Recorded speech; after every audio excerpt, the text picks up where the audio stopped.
Hi! Magandang araw! Gusto niyo bang makinig ng kwento? Kung gayoy, kayawin mo po. At makinig ng mabuti. At ito'y pinamagatan, ang kahon at ang mga kwento ng mga lumang laruan. Isang araw, may isang kayumanggi at walang namang kahon ang naiwan sa isang sulok ng tindahan. Mayay-mayay, may isang lolong ng dikit ng papel sa kahong walang laman. Hindi mabasa ng kahon ang nakasulat, pero sinabi ng kahon sa sarili, "Salamat na mayroon pa pala akong silbi kahit isang basurahan." Dati kasi siyang kahon ng sigarilyo.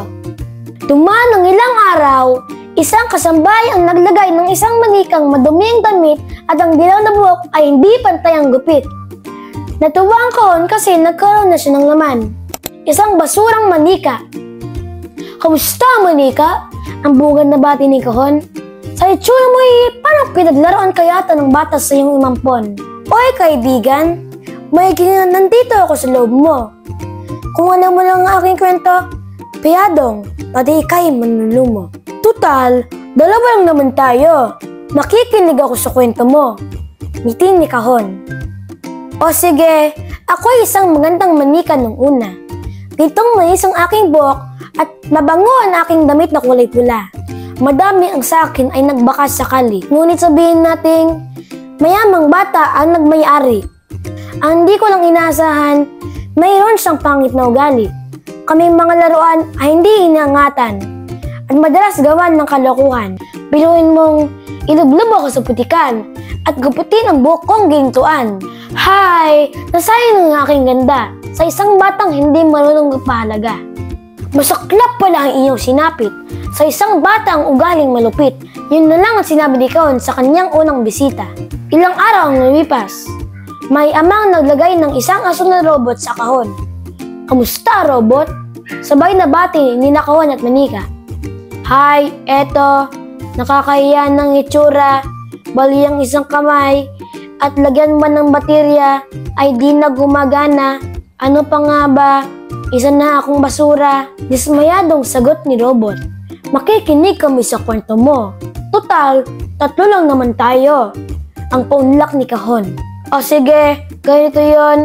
Ako isang robot na modelo ng isang sikat na robot sa telebisyon. Binili ako ng isang mabait na tatay para sa kanyang bunsong anak. Tuwang-tuwa sa akin ang bunso, pero nainggit naman sa kanya ang panganay na kapatid. Minsang naglaro si bunso, nakiusap ang kuya niya na hiramin ako, pero naging madamot ito. Nainis ang mas matanda, kaya bigla akong inaltak sa kanya.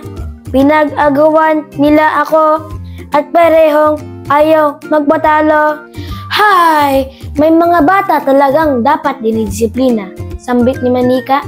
"Oo nga, ang nangyari, nahulog ako sa semento, nabali ang kamay at nabasag pa ang lagayan ng baterya. Nang malaman ng ama, pinalo pareho ang dalawang bata at ako'y itinapon na lang. Ang sabi ng ama, kayong dalawa ay dapat nagbibigayan. Itatapon ko na lang ang robot upang kalimutan ang ugaling karamutan. Hindi ako bibili ng anumang laruan hanggat di nyo natututunan ang magbigayan ng anumang kagamitan." Ang malungkot na salaysay ni robot. Sa bagay, dapat talagang nagbibigayan ang bawat isa, lalo na sa pamilya. Ang sabi ni manika at kahon sa isa't isa. Kinabukasan, isang binata naman naglagay sa kahon ng isang magara at makintab na itim na kotse-kotsehan. "Kamusta, kaibigan?" ang bati ni manika at robot. Maligayang pagdating sa basurahan. "Eto, malungkot." Matamlay na sagot ng bagong dating. "Ha? Ano ikanalulungkot mo? Sa itsura mo, ikay bagong-bago. Ano ba ang kwento? Kaming tatlo ay makikinig sa'yo." Ani ni kahon. "Ganito kasi yon. Hindi bata ang bumili sa akin. Isang binatang mahilig bumili ng laruang sasakyan. Pero hindi naman niya nilalaruan. Itinatago sa istante ayaw malikabukan, walang pakinabang. Bumili ng bumili, pero pang display lang. Hay! Gusto ko sabihin sa kanya na ako'y isang laruan. Tanging hiling ko ay may batang ngiti habang ako'y pinaglalaruan. Pero anong nangyari at napunta ka dito? Tanong ni Manika.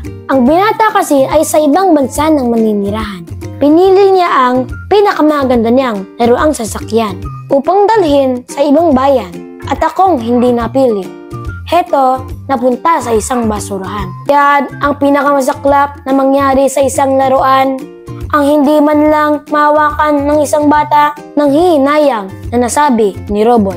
Sumunod na araw, isang dalaga ang naglagay ng isang laruang oso sa kahon. Maligayang pagdating sa iyo, laruang oso. Sabay-sabay na bati ni Manika, Robot, kotse-kotsehan at kahon.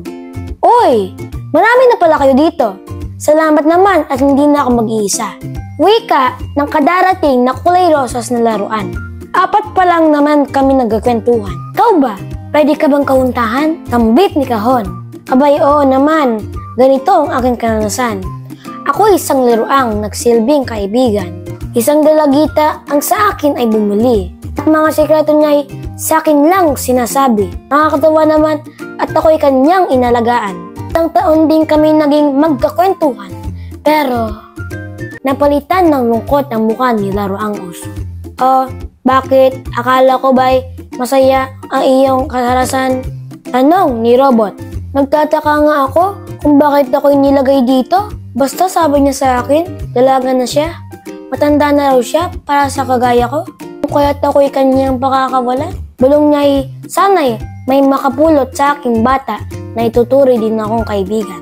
Mabuti naman, hindi naman pala masama ang iyong kasanasan.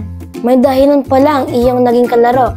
Sabi ni Kotse-Kotsehan. Lumipas pa ang mga araw at malapit na mapuno ang kahon dating lang naman na naging basurahan. Parati kasing may naglalagay ng kung ano-anong basura sa kanya.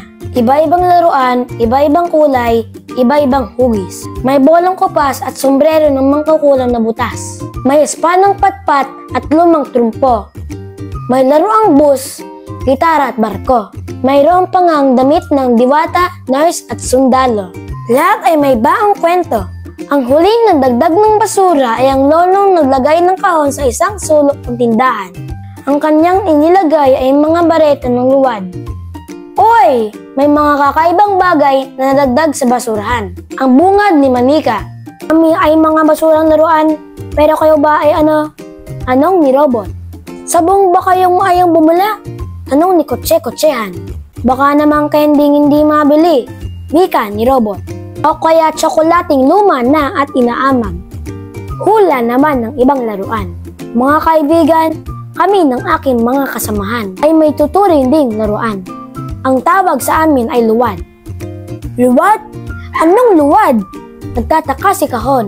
Mga simple lang kami kung tutuusin. Isang bulag na bata ang sa amin ay nagmay-ari. Nabulag daw sa paglaro ng walis tingting. Ang batang bulag ay naging malulungkutin at wala ng tiwala sa sarili. Kwento ng berdeng luwad. Mabuti na lang at niregalo kami sa kanya ng kanyang lolo. At ang dalaway parati na nga nagsama sa paghulma sa amin na kung ano-anong hugis. Pati nga kami ay namamangha sa kanilang mga ginagawa. Nakangiting sa laysay ni Kahel na luwad. Kami ang naging paraan upang mabuksan ang angking kakayahan ng batang bulag. Dahil nawala ng paningin, pinaganan niya ang kanyang malawak na imahinasyon. Nakabuo siya ng iba-ibang hugis at iba-ibang bagay. Base sa kanyang nahawakan, naging mahusay na mahusay siya at noon lang nanumbalik ang tiwala sa sarili. Alam mo ba na isa na siyang ngayon, mahusay na alagad ng sining. Pag mamalaki, pili ng luwad. Sining? Ano naman ang sining? Laruan ba yon? Tanong ni Kahon. Ang sining ay tumutukoy sa anumang kasanayan kung saan ipinapakita ng isang tao ang kagandahan sa kanyang paligid base sa kanyang nararamdaman, nakikita, naririnig, naamoy, at naranasan. Alam niyo ba Ang batang bulag ngayon ay isa ng tanyag na iskultor at makata nakangiting, sabi ni Abong Luwad. Nakakabilib naman, sana ay may makapulot sa atin na mga batang malilibang at matututo sa atin sambit ng mga lumang laruan sa loob ng kahon. Nasa gayong silang pagkakwentuhan. Nang tuluyang isinara ng lolo ang kanyang mangging kahon. Natakot ang mga laruan dahil alam nilang sa bundok ng basura ang kanilang pupuntahan. Sabay-sabay silang nagdasal. Sana ipulot kami ng mga batang hanggat ay kasiyahan at paglilibang. Mga batang matututo sa amin ng pagkakaibigan at pagbibigayan. Mga batang mangingiti at matutuwa pag kami nahawakan. At naway magmulat sa kanilang imahinasyon upang kuminang ang kanilang mga talento. Mga batang mag-aalaga, mag-iingat, magpapahalaga at pagmamahal sa aming mga laruan. At ituturi kaming mahalagang parte ng kanilang kabataan.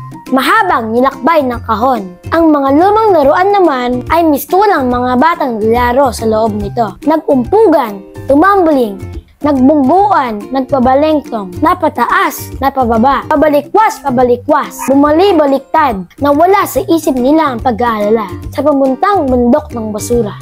Hanggang ang kahon ay nakarating sa isang truck na puno rin ng mga kahon na kagaya niya. At ngayon lang niya nabasa ang nakasulat.